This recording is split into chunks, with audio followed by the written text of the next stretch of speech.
Cela qui nango avant kutana na Angela Damas. OK. Hein? Si batuno surtout babanda condamné Paul. Babino Paul aza mabe. Paul panda condamné ba chrétien, mais le fait Paul tant Paul a dit au monde.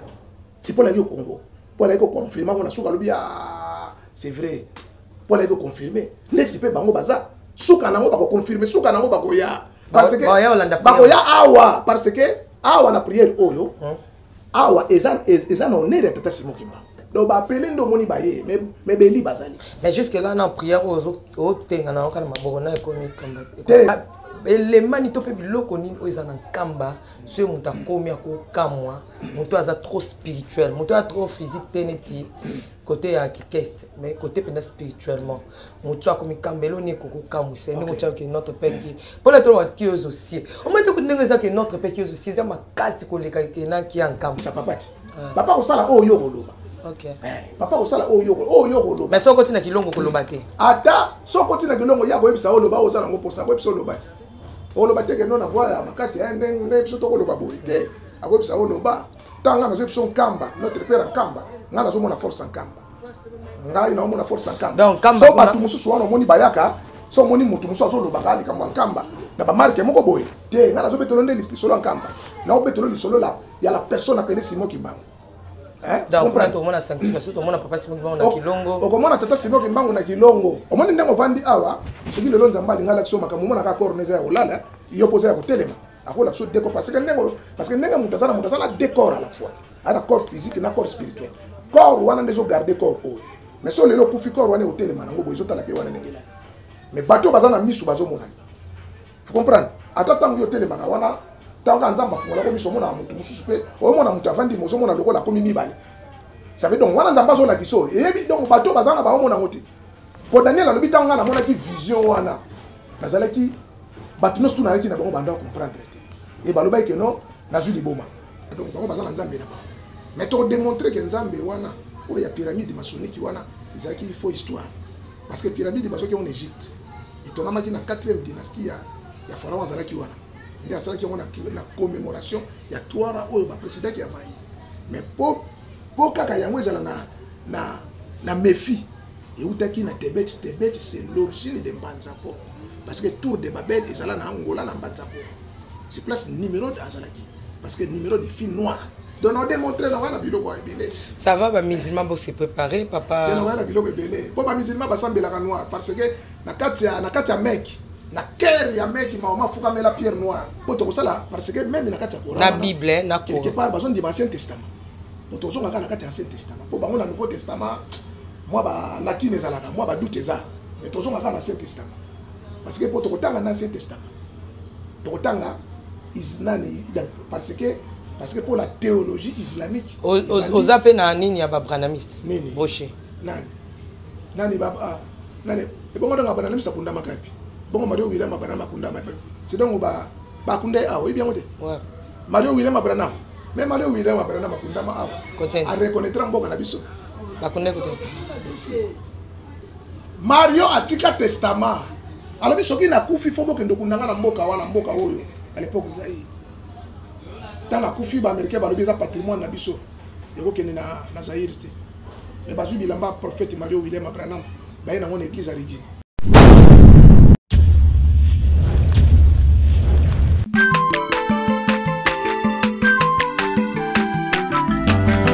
Mwana moto te po akosangai abongwani pete po awangana nzambe ya le Nazarien le Nazarien le Nazarien le Nazarien bana kitoko koma mokondima atako bapakolaki mafuta na mosakolima lelo ya yobolingo ebateli le Nazareth lipamboli oyo mona na katempeni mama kantelobi kolapie mapapu masope mafuta tokokesikana longo na nzambe oyo babenga na makoni Jésus. Shalom, bonjour, bonsoir chez vous, bien-aimés dans le Seigneur, Baninga Mikat Nankolo. Pour tous qui aimaient les Nazaréens, aussi la princesse de l'Éternel, on est là. Il n'y a pas de souci dans cette émission Table Sainte qui réunit les hommes de Dieu autour de sujets importants aussi très capitales. Aujourd'hui, c'est très chaud. À travers cette émission, nous recevons un homme de Dieu. C'est un enfant de Dieu venant de Kimbangiste. Voilà. Il s'appelle Papa Kiese. C'est son nom. Nous allons découvrir encore davantage beaucoup de choses qu'on ne connaît pas. Aujourd'hui, c'est juste l'introduction. On va faire l'introduction avec Papa Kiese. Restez branchés sur Nazaréen TV et abonnez-vous massivement. Nalbaki nabino que soki boko boto la kangai Papa Joseph webaki arozala kaka mengai nasina komi na ngai mwana nkamba malema to kendikato ke tina kokuta na papa o izaka ba disciple papa nde ba oya ba disciple papa nde ba oya ba disciple papa nde ba oya ba tindeli biso ye pa ni kimbangiste aussi un kimbangiste mutatinde biso ya maman Tiffany Likolo à Papa Joseph, topepe na Papa Joseph, bakisa lisusu, boyebi oyo. Parce que Bible vous connaîtrez la vérité vous affranchira. Ngana na yoka ite na ocha ba commentaire vérité binonde boko yoka na matoi na bino boyeba tempo nini o azobete. Est-ce que makambo azobeta o eza yango to eza yango te. Est-ce que za à côté to parce que boyebi que a mission o ebeta makaya kimbangiste c'est ndimama. Donc, il n'y a pas encore quelque chose à prouver. Oh non, c'est une maman. Oh, c'est quoi, est-ce que les ayango, tous les ayango, tu as goût danger, tu as goût danger. C'est à vous. Donc, avant toute chose, rendons grâce à Dieu à travers ces cantiques et on se retrouve là tout juste après. Régie à vous.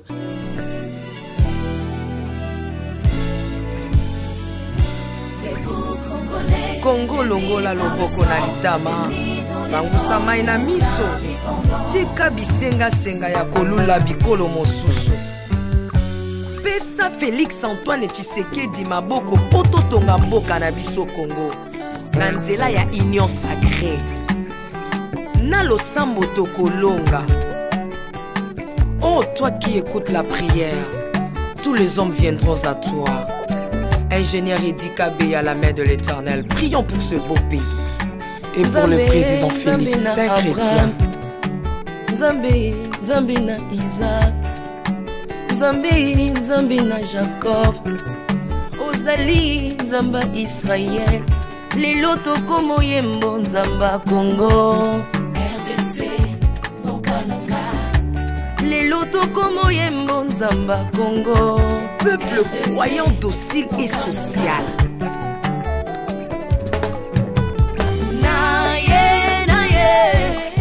Naye bisayo makambo sali na bokonzi mboka nanga Congo. Selon Luc 1,52. Tu as renversé les puissants de leur trône, mais tu as élevé un homme au Congo. L'incarnation de l'espoir de tout un peuple, Salomon de notre temps. La sagesse mieux faut que le bruit des arbres. Peuple congolais, Komanakana, les logos a posé, biso masuaya noa, bato balingi Congo, bakota nakat, pour mon peuple délige, comme mon bêta, livanda. Nakati ya arche de Noé, lion azalaka na petit ya kolian tabati. Po bolingo kanga kiye lipongo.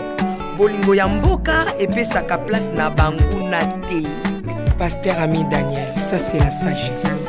Nzambe na Kimbang, le prophète de l'Éternel en Afrique. Nzambe na Bantoma, apôtre Léopold Moto. Nzambe ya baroi, la prophétesse Liliane Esther Tayo. Le roi de roi. Ngai naza disciple. Nous avons qu'un seul maître. Mais disciple a corrigé un maître n'a été. Disciple a corrigé maître n'a été. Si le texte son mutatangi yango mabe, ne va corriger. Son mutatangi texte mabe. C'est depuis kala. Na ko bisa o lelo oyo. Obi que nous allons corriger Papa Simon. Non, c'est là kasi. Non. Yo en voulant de faire corriger Nzambe na. Te tango lobi tjalelo. Omoni na kati ya Bible. To ke tanga na kati ya Bible. Okwe ici, obi que banana bana okwe ici Papa Simon. Non, attendez ba. Le 25 mai. Oh yo eza maloba ina alba bubondi. Le 25 mai. Le 25 mai. Le 25 mai, c'est depuis longtemps. La convention écuménique, c'est dit le 25 mai Noël, le 25 décembre. Vous comprenez? Mais tant que papa de Lunga Nava qui est le 25 mai, c'est ça. La véritable date de Jésus-Christ. La commission écuménique. balobité bato ba commencer la bunzoto donc dia lunga na cause la christité ti lelo ezana tembe na bato mais te démontrer en noir sur blanc que papa de lunga na celui de Christ te démontrer en noir blanc total ici ba donner to expliquer bato balobi que même Jésus-Christ so quelque part dans la zone le baraka ayebisi bango avant qu'Abraham fit je suis au moins kuna na se ba benga ki démon ba bisa to comprendre que lelo yo zana milimo démon et yo uti na yo donc uti na nzambe te to batu ba critiquer ki yango mais au fur et à mesure après la mort de Jésus-Christ c'est grâce à constater hein papa c'est grâce à constater okay. Bah comment que non Jésus-Christ c'était Seigneur parce qu'à partir de Constantin faut comprendre Constantin d'ailleurs au bêta c'était abi mutoyo azalaki boye et grâce à Paul d'abord Paul a crucifié qui ba croyant Jésus-Christ a crucifié qui ba chrétien mais na suka nango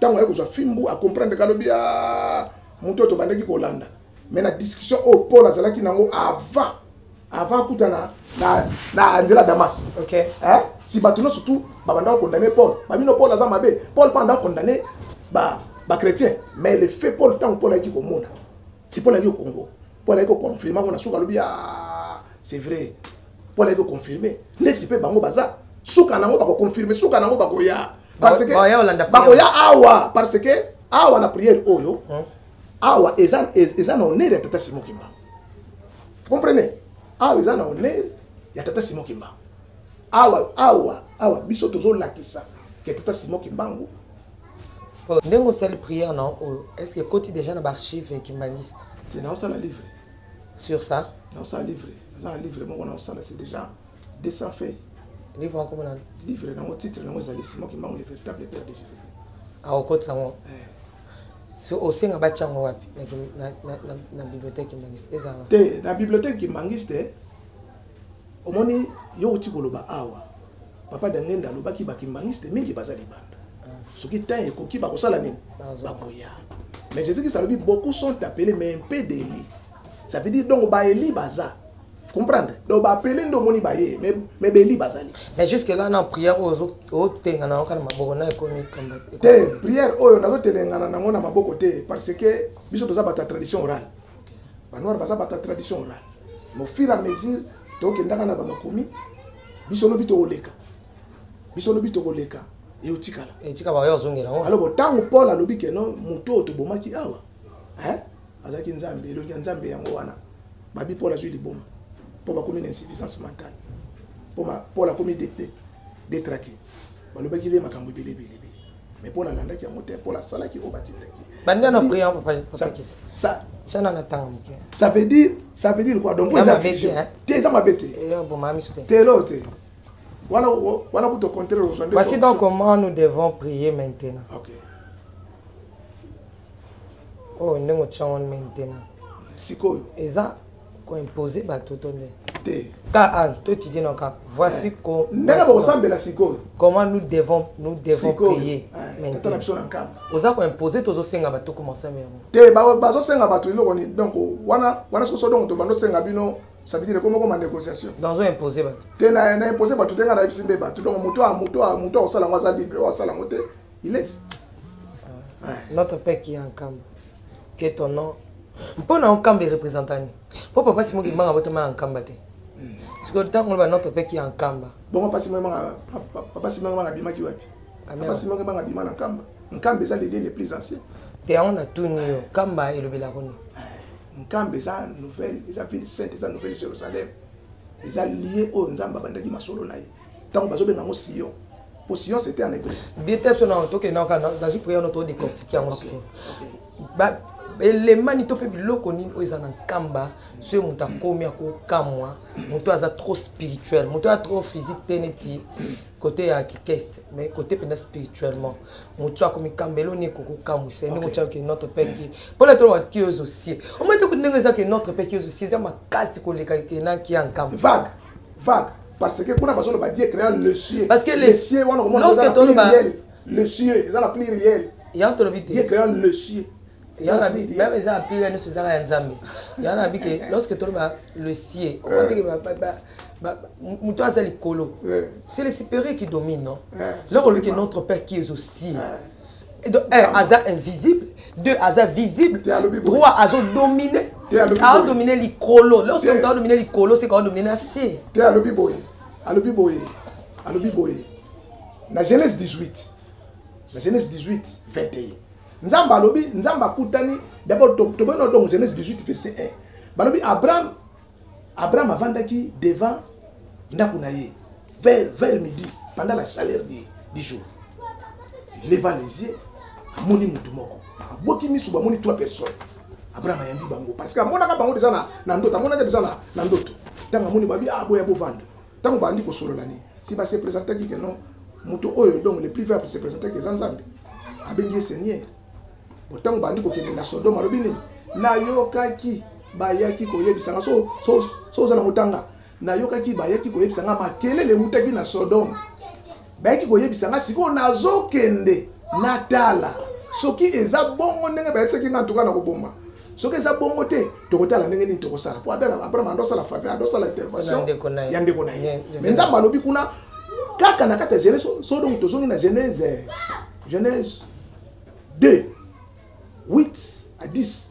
Balobi Dieu parcourt vers le soir donc Nzamba yeko tambola na jardin. C'est que autaki quelque part. Nzamba ayeko tambola na jardin. Autaki quelque part. C'est verbe aller za na kati wana. Kuna na Genèse 18 21. Nzamba zo yebisa Abraham nazo kende natala na Sodome. Ndenge bayebisaki nga na banani ba voya ba angelu atinda ba délégué ba kenda ba yebisi. Ambi na kokende natala. Soki za bongo na obali. On a vu na mono sunye kambo champion na munene nkamba. J'étais. Yana bika si mabomba minini spirituellement ezana nkamba. Oyo pexi nde mama Tiffany weso na kiti nga muto na za spirituel. O sepela makasi. Mais tangela ngate. O sepela papa Simon Kimbangu kufa papa Simon Kimbangu tango akufi basali autopsie bakuti na kati ya bimundo biloko ezata. Bakundaye na mabele 9 ans. Tango bake ko zwa corps na ye epolate. Bati corps wana baye nango awa tango ye en bref eke batadi mayo bajongisa ngo na nkamba. Ti lelo corps wana epolate. So ke na nkamba okuta ina papa so bosolo ba kotsa. Na bondele papa na mona papa. Papa na ye na mona papa Simon ba kotsa.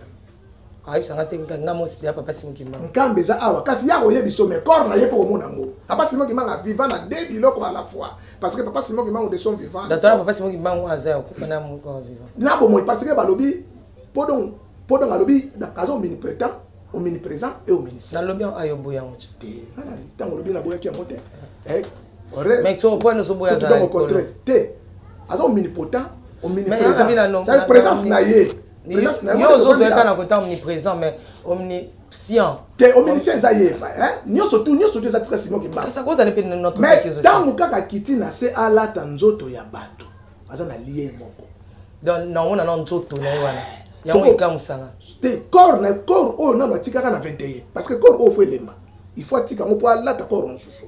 Parce que ndeti yo za awa okoyipe ko za la représentant ya mutu moko boye. Soit papa to mama to nani ya famille na bino. Oya zala ki l'esprit o parce que l'esprit o sala weza yote. Iza mutu nda zala nango. Atikela yo. Vous comprendre? Atikela yo parce que loko wane ko beba te. Soko tangi na nombre 36. 5.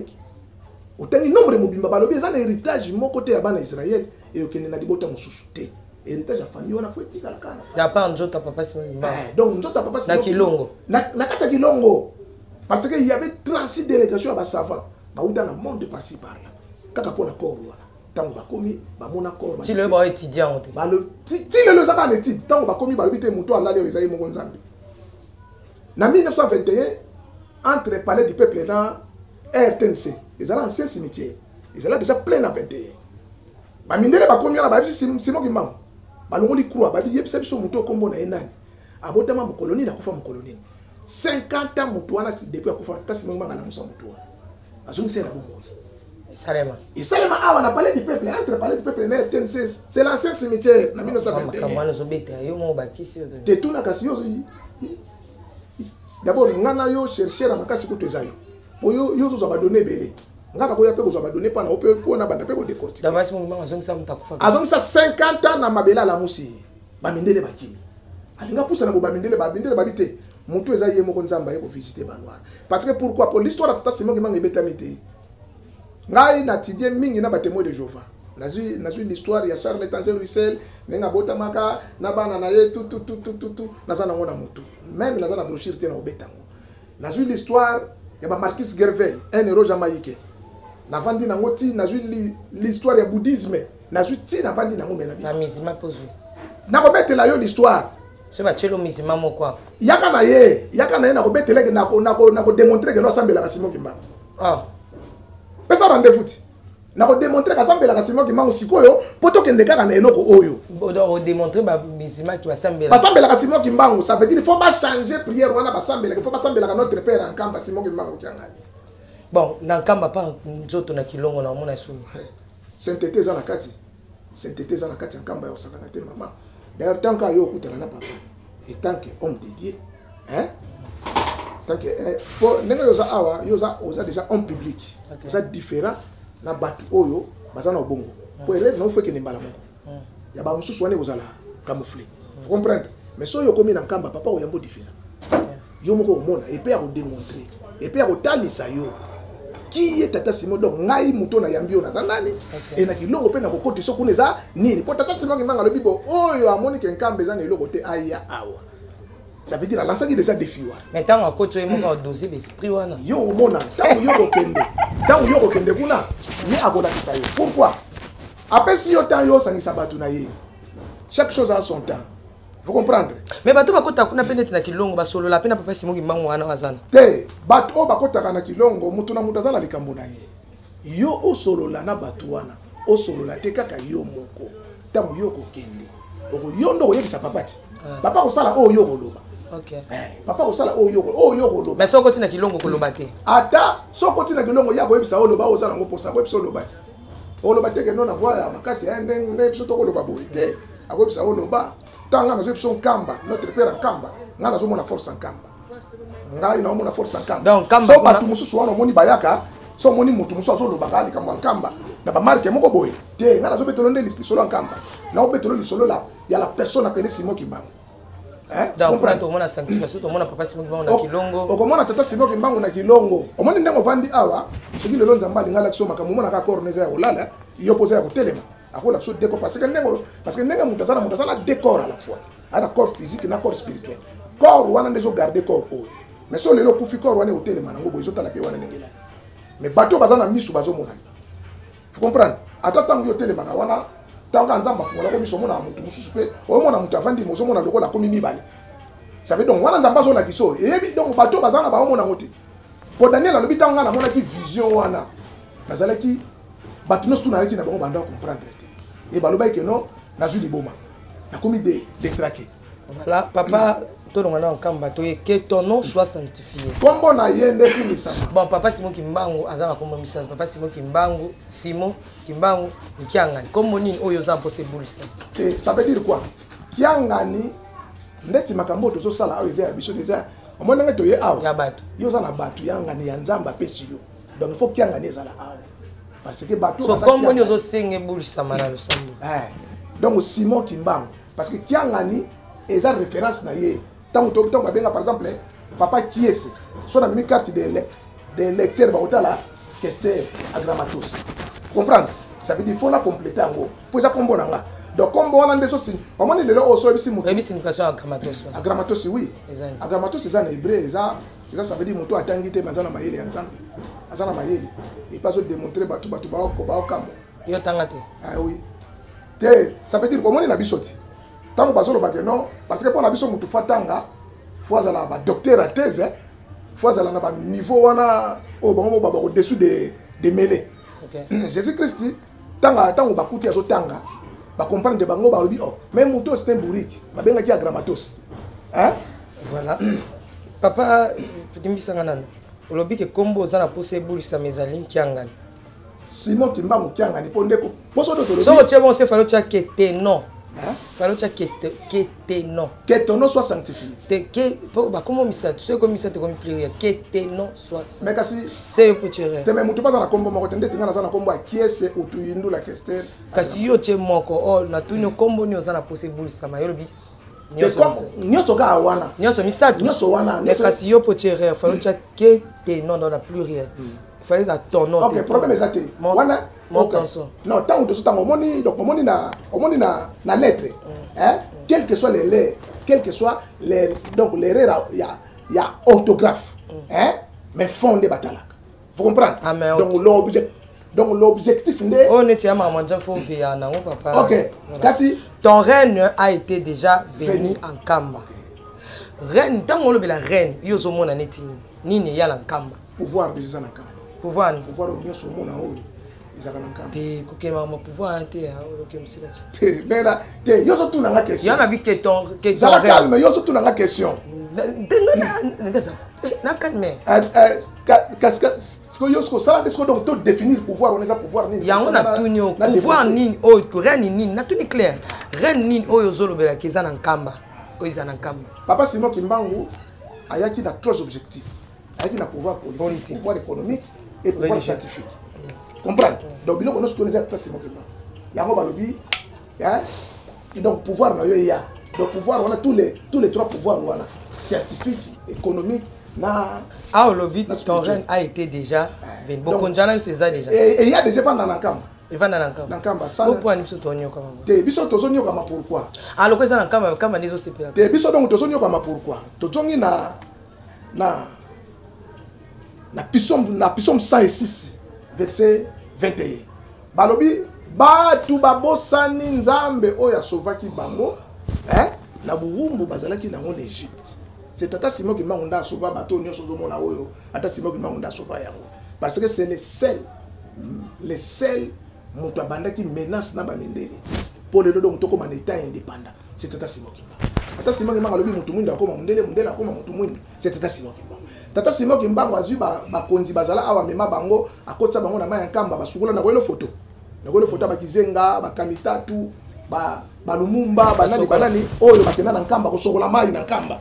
Oh. Avant donc ba table ronde. Hein? Ba kamitatu banani ba Lumumba ba président Kasavubu ba Antoine Kizenga hein? Ba Kibasa banani bango no studio munenge bakena nkamba. Hein? Avant table ronde. C'est papa Simon qui m'a sala makambo. Hein? Poto de indépendance. Avocat na combo ya maître croquet mutu abengi c'est papa Dangé. Papa Dangé na bengi sa maître croquet aya awa. Mutu afuta caution poto de indépendance. Poto de l'indépendance awa na mboka oyo c'est papa Dangé. Papa Dangé na mutu signé document à l'indépendance contre le gouvernement belge. Na ba congolais ozo mona lelo oyo na ba veste oyo. C'est papa Dangé na mutu signé yango. Comme il y a signé yango, hein? Donc parcelle oyo appartient à papa Dangé. Donc c'est Simon Kimba. Donc, papa, pouvoir des apanaïs. Pouvoir ne pas naïe. Sans doute. Sauf rien. Maman, pouvoir ne pas naïe. Que ta volonté soit faite partout. Que ta volonté soit. Oh, dans notre peuple, que ta volonté soit faite sur la terre comme au ciel. Donc, on a écouté ça, ma casse collègue. On a écouté dégrader Papa Simon. Parce que yo lobby partout. Tenga na lobby que ta volonté soit faite partout. Ça veut dire. Bisika o yo vandi bisika ngana zali Afrique biso to sambela ka chakimia na mukili mobimba Afrique Europe Asie Océanie Congo Brazza Congo Kinshasa donc kimia na yo wana pouvoir na yo wana ezala partout donc ndenge ezala ka na yo na Kamba ezala partout bon donc ta volonté soit faite donc volonté wana o ya malamu po batu babonga nzambe pesa mo partout pour que mukili ba kinyolo ba ngongo te bisabende. Donne-nous aujourd'hui notre pain quotidien. Ni nezanga bino na Kamba. Après ça biso lipa parce que biso to zela bukonja likolo. Yo bukonji déjà zali. Bukonja zali. Ça veut dire les gens attendent ngo fo biso, ça veut dire faut donc établir ngo na biso. Parce que Jésus-Christ a lobi boy. Jésus a lobi na Hébreux chapitre 9. Na nani alobi na 1 Corinthiens chapitre 15 24. Hein? 1 Corinthiens chapitre 15 verset 24. Alors ensuite il viendra la fin. Quand il remettra le royaume à celui qui est Dieu et Père. Virgule. Ok, dans 28. Alors lorsque toutes choses auront lieu, donc nous tout comme c'est soumis à Guinaïe, le Fils lui-même sera soumis afin que Dieu soit tout en tous. Vous comprenez? Donc ce que dans la minute Tata Simon que mangaza nyonso pona nyonso la minute oyo. Vous comprenez? Il y a un siko donc nyo surtout oh siko ya abisi biso pierre abisi nkolo. Ah parce que biso to tiki makamona biso to landi yo. Abisi bango te. Oh ya bungisa ki moko akozwa 3. Ya moni toza na principe ya croix rose. Vous comprenez? Toza na principe ya croix rose parce que ba chrétien bazo memana no croix. Donc baza na difficulté parce que bango bazo na pouvoir o ya nzambe. Bazo pouvoir o te. Siko donc ça veut dire baza na chemin ya croix. Après na suka ba komona rose. Donc ba komona esengo. Tango yo za na batu. Solo bi que non. Nous avons besoin de tout le monde. Ça veut dire que nous avons besoin croix pour mener la rose. Vous comprenez? Mais or que Satan, c'est là qu'il y a un principe, il y a rose croix. Abandi ba tourner c'est après na suma même si bango croix à les difficultés côté. Papa que c'est to comme kokende pena malembe. Prière o yo mo po sala o sala ngo déjà. Mais prière ngai papa yo na sala ngo so. Ba te belé ba sala ngo. Moi sina. Ba te belé ba sala ngo même na ba poto par-ci par-là ba te belé ba sala. O tinde la ngo ba to ça. Ba te ba sala ngo. Ba zo ba résultat. Teo mais ngana biso kaka so bengi ta simo ki bango mona e. So bengi ke no ta simo ki bango. O mona e. O mona e donc ezelo loko moko to sala ngo par hasard ti. O mona tango biso to sala loko ba to ba ko qualifier biso na ba ndenge na ba. Ba ko lo ba nyo surtout ba. O bi ke pardon papa, o mona o bi ke ba yo ba mkongo hein. To sa ba kongo biso.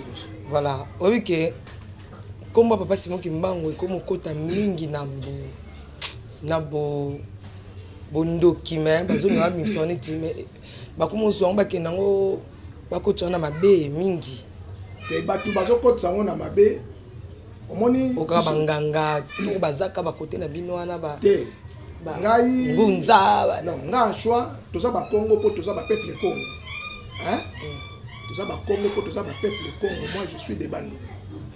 Comprenez? Nana za muta bandundu. L'église ou les églises na biso to botami awa. To moni nzambe. Yango biso to landi tata Simon Kimbango ko to bika. Mais de sorte que non, ozala mu Congo, ona zala ngunza te. Bato wana moni basala wana wana baza ba usurpateur.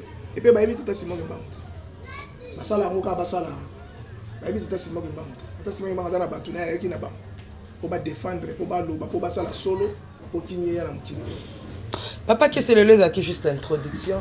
Mbalo koya na habité au même bana te mbala oyo koya biso toza ngana solo bena sur les origines. Là on a sa force tata Simon Kimbango. Mutu mwindu auta wapi? OK. Mutu mwindu auta wapi? Qui était les noirs parce que Dieu lui-même est noir. Mbala na tsiko to koya étudier mutu mwindu. Pour nzambe yemo kaza noir. L'introduction ka nzambe yemo kaza noir. To démontrer. Parce que sommes là ba musulmans ba nani ba sambela Simon Kimbango sans le savoir. Et pe donc to zongi sa bango. Kaka ndongo lobi liboma ba ko benga pe kaka mutali boma parce que tata Simon Kimbango yemoko. Donc au démontrer mbala ngana ni mbala ni zoya oya oza Coran. Na Bible ya Coran ndako. Est-ce que koya na Coran au démontrer bango que ba sambela papa Simon Kimbango. Et na kopesa bango na moi briefing parce que Coran ils ont ensemble ya 114 sourates avec 6130 versets. Hein? Au Coran ils ont ensemble à 114 sourates. Et puis to ya na belema. Mbalo. To ya na belema. To ya na belema. Bon, ba musulman nyonso tout bozala mutema okita. Mbalo ekoya papa kiesa koyani na Coran. Sans le savoir. Muto bosambela kawana ala c'est tata donc odongo ala banda ko benga ala odongo banda benga ala c'est tata Simon. Au démontrer bang. Sans doute. Noir sur blanc. Noir sur blanc. Voilà, avant de kende sur ce qui ba noir ba uta pina ngo démontrer ba bouddhiste fait la sambela pas Simon. Ba tunyo so moni donc ça veut dire quoi? Omoni ba bouddhiste malgré tout bango ba yaki na trinité satanique na bango. Pour bango ba sambela ba sambela Abraham, Vishnu, Kushiba. Ça veut dire donc bazana trinité satanique. Donc bango ba sambela donc la pyramide maçonnique. Vous comprenez? Ba sambela donc bango bazana nzambe na ba.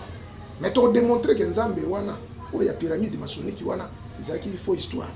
Parce que pyramide maçonnique en Égypte. Itonamaki na 4e dynastie ya pharaon azalaki wana. Ndia azalaki wana na commémoration ya Touara oyo ba président qui a vailli. Mais pour kaka yango ezala na Méphi et utaki na Tébet c'est l'origine de Mbanzapo parce que tour de Babel ezala na Angola na Mbanzapo c'est place numéro de azalaki parce que numéro de fille noire donc on démontre na wana biloko ebele. Ça va, ba musulman pour se préparer, papa. Tena wana biloko ebele. Po ba musulman basambelaka noir parce que na kati ya mec, na cœur ya mec mama fukamela pierre noire. Oh. Afukamela pierre noire ayabo amona bia aoki na kati ya pierre wana ba epsi kebanga na zawa simongi bango na zawa. Tant mama fukama babite to sala mausolée nde basala mausolée na mec. Dans la carte cercle à mausolée, c'est les pierres noires. Oh, ils en ont quatre. Voilà, c'est Simon Kimbangu. Tokangia, on a non. Papa, qu'est-ce Lelo, tu tiens no, wana to sisi pour la mokola lelo. To bokala mi suka na actualité. Lelo tango hôtel arabe église de réveil. Na makambo ezoleka actuellement. Il est temps moi na papa Simon Kimbangu et puis chercheur indépendant vous avez à part cause la kimbangiste vous avez chercheur indépendant muto yebi bible malamu pendo kota na mozindo tango zo mona ba pasteur otala boye pasteur oui ba pasteur église réveil ebele ne quoi ne o bazo taper na minicho ebi ba kizami na bazali ba révérend kizami na évangéliste kizami na ba mosimbayo. En tout cas, belé, hein. Banani. Denis c'est bien. Très bien. Denis c'est bien. Namona kae. Namona ke boy. Na ebi pe longne so namone pa oleka na weba. OK. Sauf que makamuna ende nde wana talingate. Ay tata nga. Te. Makamuna talingate. Po na Holanda Denis lesi. Anga nzambe te. Anga nzambe. Moni pour être nzambe faut ça. Ça veut dire au monde so tozongi na 1 Timothée chapitre 2. Hein? Balobi muto aponi musala oyo. Aponi musala malamu. Mais il faut que fait azala irréprochable. De ba ko reprocher. Ça veut dire ba bisi biso makambo bato na basala ka bapaka no biso na bango to ko bala nati. To ko za pe ndenge moko te. So ju l'origine ya danse et de uti na zifa. La troisième trinité satanique ya ba il y a hindouisme. Balobi Ziva, c'est lui le roi de danse. De danse, c'est outil na Ziva. Un déesse hindou. Vous comprenez? Donc, biso, ce qui donc dans l'église, ce n'est que différent. Pourquoi les amakamwanza? Surtout les mitos, amakamwanza, bito mêlé yango. Na ya mukili to baby. Denga bimsi album na yebo ya pétage. Bon, wana za makamuna ye, za contrat ye basala na nzambe na marque na bango, na Côte d'Ivoire na ba makamuna ye. Wana za contrat ye basala na nzambe, na ndenge na bango. Mais Denis lesi ayeba ke tata Simon Kimbangu ayeba ke no donc biloko sala kana Simon Kimbangu Simon Kimbangu za maître ya nyonso dans nzamba omo na Simon Kimbangu zo mone po Simon Kimbangu nde nzambe Simon Kimbangu nde nzambe nzamba omo na ye Simon Kimbangu omo na ye chaque chose a son temps. OK ezala de ngazala batamoko so ya mikufeli ta obiko na komba Simon Kimbangu kana biloko basala abikola komba Simon Kimbangu. Merci beaucoup Tozo Zelona Mikoleko ya Tobetana Masolo que l'exception noir c'est blanc la Coran ou ya na Coran awa la Bible est pour ça là parce que même na kati Coran la Bible na Coran quelque part besoin du Ancien Testament pour Tozo na kati Ancien Testament pour bango na Nouveau Testament moi ba laki nezalaka moi ba doute ça mais Tozo na Ancien Testament parce que pour tokotanga na Ancien Testament tokotanga isnani parce que pour la théologie islamique aux appels na nini ya ba branamiste broché nani baba nani e bongo nga branamiste kunda makapi bongo Mario William Branham kunda makapi c'est donc ba kunda awo bien ngote ouais Mario William Branham même Mario William Branham kunda ma awo a reconnaître mboka na biso ba kunda kote Mario atika testament alors biso ki na kufi fo boke ndokundanga na mboka wana mboka oyo à l'époque zai tant la kufi ba américain ba lobi za patrimoine na biso yoko kene na Zaire te mais bazu bilamba prophète Mario William Branham ba ina ngone église origine or que na l'origine Congo so muta kufi awo so bazu bilamba ne ke na mboka ça veut dire ça leni OK ke na mboka alors mais dame bazu bilamba Mario William Branham ya awo ezaka na rigini awa na baruti na rigini parce que pour ba ancien adepte Luka ba ancien adepte oyo babandaki assemblée rigini na ba 86 87 batambola na ba mosso ya tisi ya prophète William Mario Branham batambola na ngona ba epenge. Pourquoi? Ça veut donc akundama awa donc par exemple Nzambe au démontrant c'est noir sur blanc. Branham c'est plus basambela papa simulima ba tu no somoni oyo basambela parce que je sais que c'est si bango bino mutu bo sambela boyebi ete ngana osambela moto na yebi pe na yebi bisika na wuti na bisika na okende. Donc c'est que batuni surtout baza ba kana nkamba. Te batuni so parce que pour nkamba papa de ngenda ebisaki biso na longueur nango na largeur nango. Hein? Donc ils ont 4000 km. Or que so donc tu place nkamba za na nord 4000. Na ouest 4000, est 4000. Ça veut dire dans 4000 bateaux non surtout au monde baza ba kimbangiste. Merci Lilobana Suka. Lilobana Suka. Te Liloba Suka naza awa. Pona lelo naza awa. Ces derniers temps balando. Vous connaîtrez la vérité et la vérité vous affranchit. Jésus-Christ a lobby dans Jean chapitre 16. Dans Jean chapitre 16. Jésus-Christ a zolo bana 26 a lobby na olobe la bino susu na ba parabole te. Mais si vous n'avez pas la vérité. Là ça bino suko solo ba ko loba bia lelo nde to comprendre que yo za Messie mwana na nzambe na retard. Donc c'est grâce à Constantin. D'accord, comprendre que Jésus-Christ a qui mwana nzambe pe pour Constantin a vivaki étoile verticale. Ce qui était mbele balinga ki ba pour Jésus-Christ c'est ba docteur qui ende ko adopter kombo wana pose la mwana nzambe. Na concile d'Éphèse. Il y a la 431. De ba consulta qui ba dit que non muto fois la mwana nzambe na be fort salaki. Mais ba miracle à Jésus-Christ. Na be fa Jésus-Christ. Na tata Simon Kimba. Oh tata Simon Kimba wasala. C'est depuis création du monde tisiko azana rival azana mutu moko azo menacer été tata Simon Kimba a sécu 147 morts ça compter ba paralytique na batu choua ti de lo pasala ka ba démonstration so moni biso de lo donc to vibrer c'est grâce à tata Simon Kimba ba Mobutu ba comme ba président de la République c'est grâce à tata Simon. Toi ya beta osima numéro de téléphone numéro de téléphone est 090 39 11 553. Chercheur indépendant d'histoire des origines à Dramatos. 090 39 11 553. Pour nous donner, nous donner, soit benga na répondre. Voilà ma question sous vous comprenez benga papa chercheur donc papa qui est c'est voilà benga otunae awawa bomoni ki ya lobia lingi ba débat il y a un chercheur indépendant mais c'est un kimbangiste où il défendre pe couleur topé musala papa Simon Kimbango qui a gagné.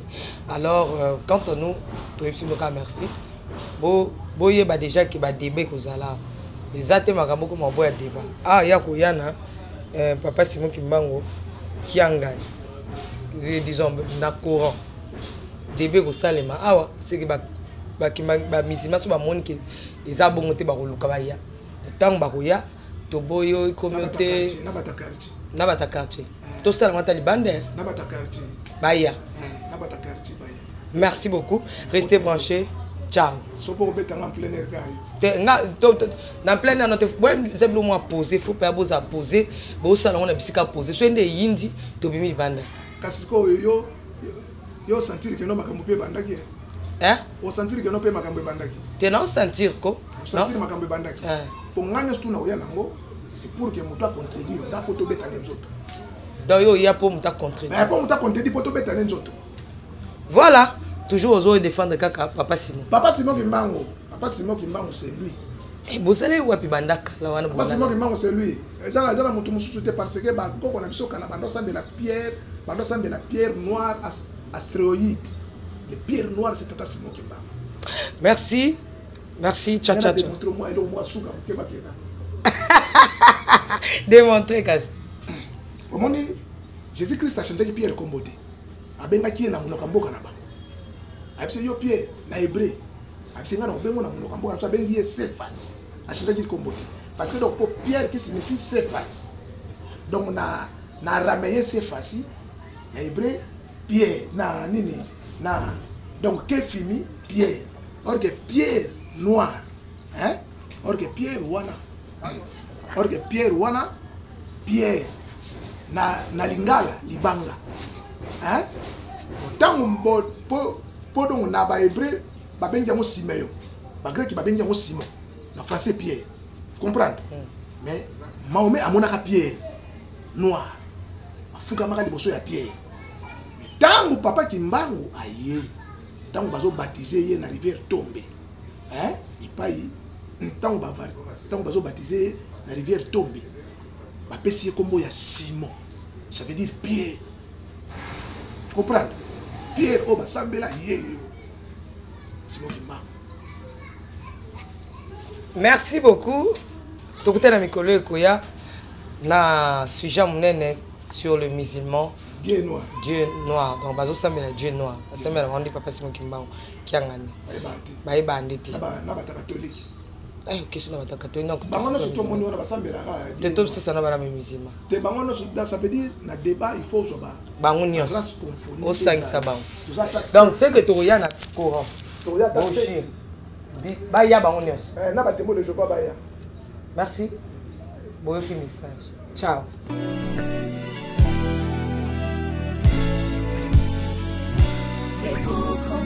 Congo longola loboko na litama bangusa mai na miso tika bisenga senga ya kolula bikolo mosusu pesa Félix Antoine Tshisekedi maboko poto tonga mboka na biso Congo na nzela ya union sacrée na losambo tokolonga.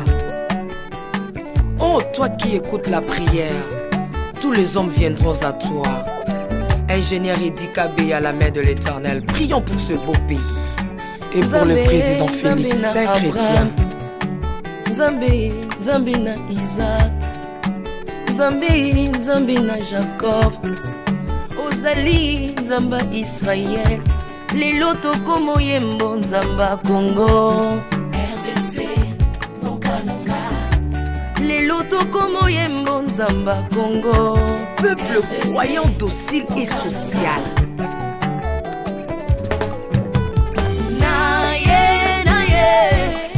Naye bisayo makambo sali na bokonzi ya mboka nanga Congo, Congo. Selon Luc 1,52. Tu as renversé les puissants de l'air trône, mais tu as élevé un homme au Congo. L'incarnation de l'espoir de tout un peuple, Salomon de notre temps. La sagesse mieux faut que le bruit des arbres. Peuple congolais, Kumanakana, les lots ont imposé, biso masuwa ya Noa, bato balingi Congo, bakota na kati, pour mon peuple délige, comme mon bêta, libanda. Na kati ya arche de Noé, lion azalaka na peti ya kolianta bate. Po bolingo ekangaki ye lipongo, bolingo ya mboka epesaka place na bangu na te. Pasteur Ami Daniel, ça c'est la sagesse. Nzambe, Nzambe na Kimbangu, le prophète de l'Éternel en Afrique. Nzambe na Bantoma, apôtre Léopold Moto. Nzambe, Nzambe ya baroi, la prophétesse Liliane Esther Tayo. Le roi de roi, yondo zalaki na David, yondo zalaki na Salomo. Lelo tokomo mono Kajafati. RDC, Noka. Lelo tokomo mono Kajafati. RDC, Noka. Mboka soki ekambami na bana mboka ya solo oyo balingi mboka ekole komaka terre promise. Pasteur Koutino, Mamébi Koutino, Accent Mungu Baba. Bolingo na yo na mboka ya Congo, lelo o imposé biso masuwa ya Noa, bato balingi Congo, bakota na kati, pour mon peuple délige comme mon bêta. L'Afrique a la forme d'un revolver dont la gâchette se trouve au Congo. Mwambi wa Nzambi, Alpha Lukau, Lomba Bwadji Tungaje. Maman Denise Nyakero Tshisekedi, Concessi pour papa. Acte 24, verset 3. Kodambo Kanangai. Yango nazo bondela yo, batela mokonza mboka nanga Félix Tshisekedi Tshilombo. Mwambi Jean Oscar Kiziami na Kibila. Kupeka tuyabe na Egypto, bajika bayi baswani Kongo Afrika mukanana to. Mwambi wa Nzambi Marie-Josée Afoka. Lelo Kongo ezwi mokonzi, oya lingi yo Nzambe balingi mboka nanga. Yesu Masia tokozongisela yo nini mpona bolingo na yo na mboka ya Congo opesi biso ya malonga. basali na yo bapakoli ye mafuta ndengo pakolaki bakonzi mafuta ndengo pakoli mpe mokonzi mboka na ngai 32 plus 18 ep 650 nano asali 50 atandeli yesu na kongo kongo ekobonga kaka mwambi rolandalo mwelamani mwambi william timba kapanda mpata mwelamani jacques kangudia kongo eza mbi wa nzambi este ya kongo eza eteni moko ya nzoto ya kongo basi na bino eza basi ya kongo mokili ekibela na biso nyonso na kongo eza kaka yesu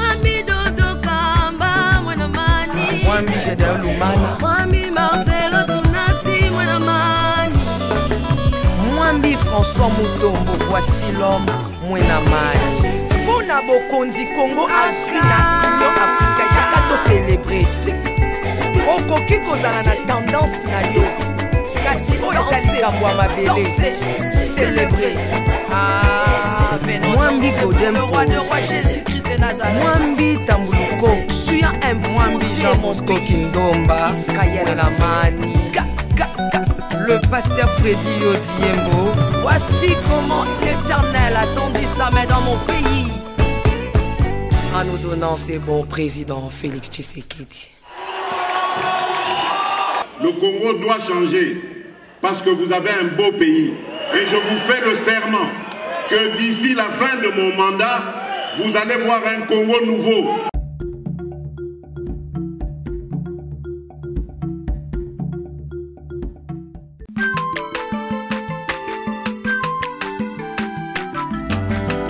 mwana moto te po akosangai abongwani pete po awangana nzambe ya le nazarien le nazarien le nazarien le nazarien bana kitoko koma mokondima atako bapakolaki mafuta na mosakolima lelo ya yo bolingo ebateli le nazarien lipamboli oyo emonanaka tempeni mama kantelobi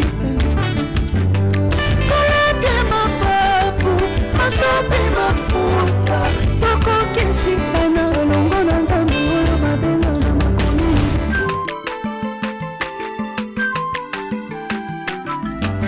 aza mwana moto te po akosangai abongwani pete